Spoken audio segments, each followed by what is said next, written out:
অকালতে চুলি পকিবলৈ ধৰিছে নেকি? তেন্তে শৰীৰত অভাৱ হ'ব পাৰে ভিটামিন ডিৰ। ভিটামিন ডিৰ অভাৱ হ'লে শৰীৰত কি লক্ষণে দেখা দিয়ে? সুস্বাস্থ্যৰ বাবে বিভিন্ন ভিটামিনৰ প্ৰয়োজন। তেনে এবিধ অতি গুৰুত্বপূৰ্ণ ভিটামিন হৈছে ভিটামিন ডি।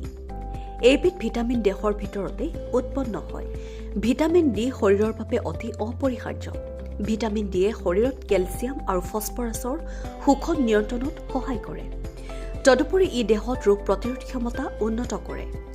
আনকি হাড় আৰু দাঁতৰ স্বাভাৱিক বৃদ্ধি তথা বিকাশক সহজ কৰি তোলে।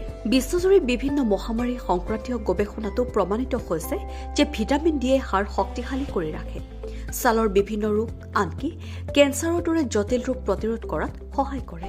তদুপৰি শৰীৰৰ পেশীসমূহ শক্তিশালী কৰি ৰাখে ভিটামিন ডিয়ে।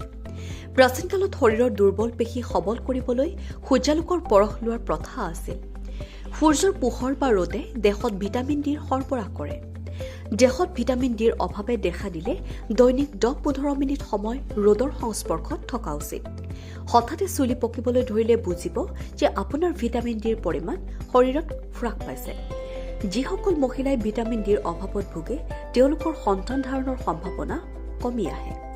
সকলোৱে অসুস্থ হোৱাটো ভিটামিন ডি কমি অহাৰেই লক্ষণ, কিয়নো ভিটামিন ডিয়ে যিকোনো ভাইৰাছ বা বেক্টেৰিয়াৰ সংক্ৰমণত বাধা দিয়ে।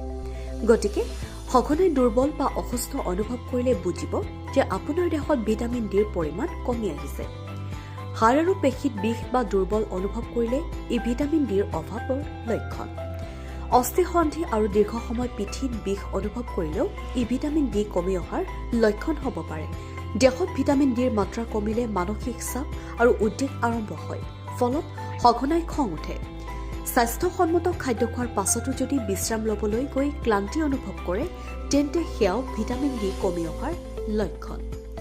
অত্যাধিক চৰ্বি থকা ব্যক্তিসকলৰ ভিটামিন ডিৰ অভাৱ হোৱাৰ আশংকা বেছি, কিয়নো মেদবহুলতাৰ বাবে এনে ব্যক্তিৰ দেহত থকা কোষসমূহে ভিটামিন ডি নিঃসৰণত বাধাৰ সৃষ্টি কৰে। News desk report, NDTV।